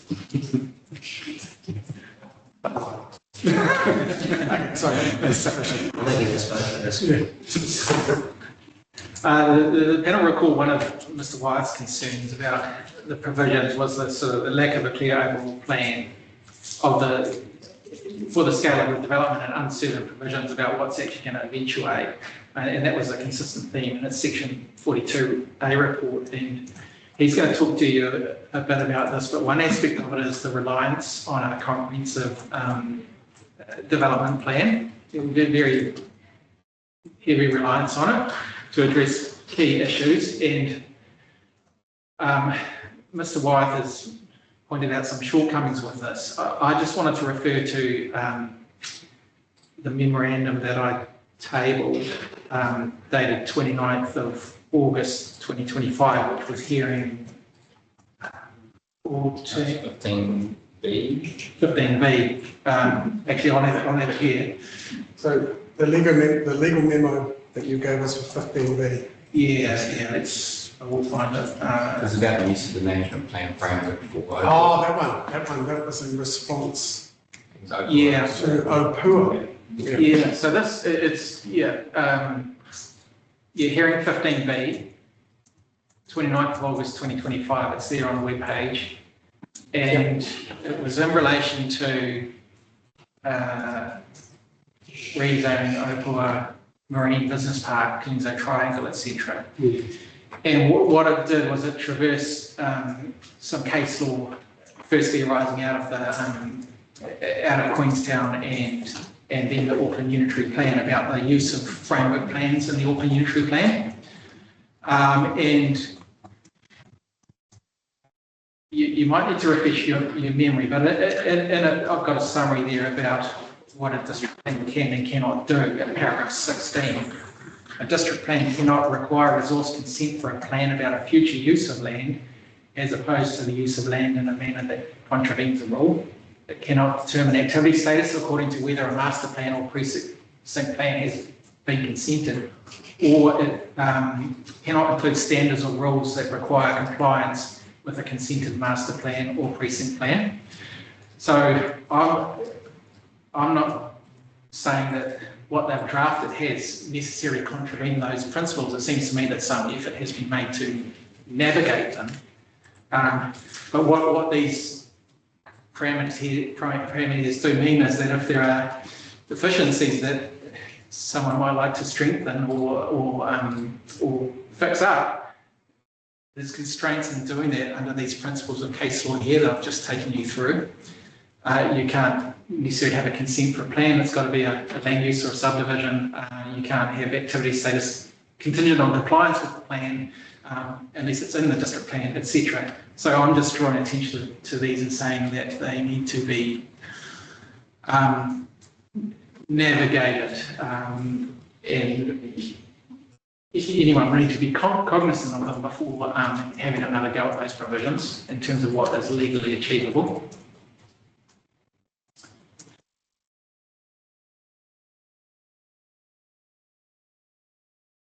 Now I'll hand you over to Mr. Wyeth for his view on the setting of provisions, etc. Thank you. So in my 42A, I highlighted a range of shortcomings, in my view, with the provisions, and in particular the precinct plans, and those concerns remain. I acknowledge that Ms. O'Connor has responded in some ways, for example, including the requirement for urban design assessment, but in my view, it doesn't address the fundamentals, and the key concern really is around this comprehensive plan development rule doing everything. We heard you say that the intention is that there's one consent that sets out the staging, sets out the access, addresses all these concerns through this restricted discretionary activity framework, for a potentially, 2,000 lot sort of area we're talking about here. In my view, that's just not an appropriate consenting pathway for such a scale of development without a level of certainty needed around what development's going where. So I see a huge risk in proceeding in that manner. And these are quite fundamental issues in my view that are very difficult to resolve. It's Mr. Fisher had stated these limitations on what we can do legally around requiring any future management plans to then get assessed in terms of that framework. And fundamentally, I think for the scale of this development and that plan does not provide the certainty needed. It's relying on, just one sort of general residential zone, no description or direction on different densities or uniform outcomes, all those sorts of things that are being discussed. There's a lot of sort of nitpicking I could do with certain provisions, but I don't really want to go there. I think it's fundamental that the scope of that consenting pathway is a mismatch with what the scale of this development. Yeah, well, I thought it was well set up in your 42A report in terms of setting out, I know, half a dozen or 8 sort of paragraphs, quite discreet, pointing out what needed to be addressed, and it's over to the submitter to keep us happy on those points, I guess. Yeah. And if I may, through my reply, I'll look at those points again and just assess the extent to which they've been assessed in my view and what's outstanding. We touched on a number of those.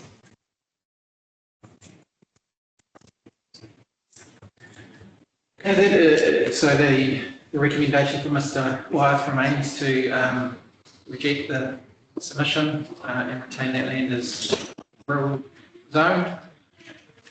And that really wraps up our verbal right of reply. We're going to follow up as per the normal, I understand, with a detailed written reply as well, which I gather we'll talk about in due course. But happy to answer any more questions across the team if there are any. I don't have any, but I'll see if the others do. That's coming. Yeah, I think I wish to address it through you, Mr. Will, is have we got indicative dates for 15A, B, C and D? And I'm happy for them to be indicative. I think I'm just sort of trying to... Yeah, 15A I think has been locked in. Okay, so just remind me, so I'll put it all down in one place. 15A. 15B locked in 17 October. The same as But maybe I think while I sorry. Yes, but if you want to make it more, give it an inch, okay. So 15A and B 15. I'll go for AKSA. Hang on, I'm just gonna, it's on the website. Yeah, correct, you, 17th of October, 17th, except that's for correct, Waitangi and precinct and mixed use, which is. So to update you with Are they proceeding well? Waitangi is proceeding well. I understand they've had their conferencing, they've got a site visit as requested from the panel to occur. Unfortunately, it's cancelled due to illness, but as far as I'm aware, it's going well. Hopefully, progressing. I'm confident we'll get very close. So C, 15C. Let's align the two, Mr. Chair, given that A, they're a week apart, and B, there's a lot of overlapping issues. I'm quite happy to receive. I think we had a brief chat about this last week, that there is an argument for it for 15C and D to be one document, if that makes it easier. We'll yeah. It'll make it a little bit different because we'll have a different mix of panels, but we can handle that. Okay. What I would say is that, again, we might wish to look at a split approach to it if we propose to set a lot. I mean, I would assume, like, for example, Audrey Campbell Frere will come out of D and be put into C. It'd be some of that, that the urban ones go urban and rural go rural. I'm thinking one of the exceptions that we might build in or bake into the process is perhaps the Ngāti that we are continuing to engage with. That might be an indeterminate one at this stage, but this year. Yeah, well, I think we'd be relaxed to allow you more time to give that an exception. Thank you. Yeah, I think, given that there is such a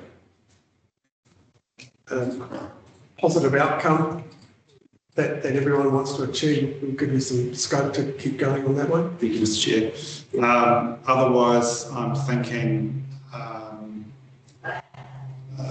looking in December, I'm thinking probably I don't want to go too late into December. But it has to be December. I'm thinking, sir, either probably the 12th. Okay. And I know this really is crystal ball gazing. Do you think you would get 16 and 17 into December as well? We would have to.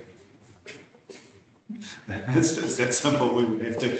I don't think. Well, I'm glad you said that rather than me. Yeah. No, I think the 17 will be much easier than 16. But Mr. Baxter has done again some wonderful assessment and written very well. So I don't anticipate there'll be many things in dispute there. Yeah. I was going to say, do we know any indication of how many witnesses are we showing up for 16 yet? A bit early yet. I don't think we've. Yeah. Next week. Next week. Okay. Yeah. Well then, we don't really know. Yeah, I think what we also have had a very, as the panel has, a real crush on the table these last month or so, and it sort of really we haven't been free to really kind of focus on a lot of those responses. So I think this one was probably the cork of the bottle, so we should be on fire again. I need to touch some wood when you say that. Also, bearing in mind that we've got a small element of 15A and 15B that's crept into hearing 17. Yes, yeah. We'll discuss those. We'll discuss those issues in terms of replies at that time, but they'll have to be separate. Yeah, both of those parties have been seen already, in my opinion, Chair. So really, there shouldn't be much left in dispute or scope to disagree or agree. Okay, very good. Anything else? I want to thank all of you for your efforts this week. It's been a really neat sprint, and we've managed our time, and the witnesses have been responsive to some of the critical time pressures, but I think we covered a huge amount of information. So thanks very much for your huge effort. So you guys can have the day off tomorrow, but we could get excited. I will close us with a karakia. Po Hirihiri, po Ramarama, po Oti Whakaaro, po Oti Tangata, po Oti Aroha. Tipo e kiri nei I a tātou, Mori ora ki a tātou, Haumie, huie, tākie. I will stop the recording. We're only 4 minutes over time.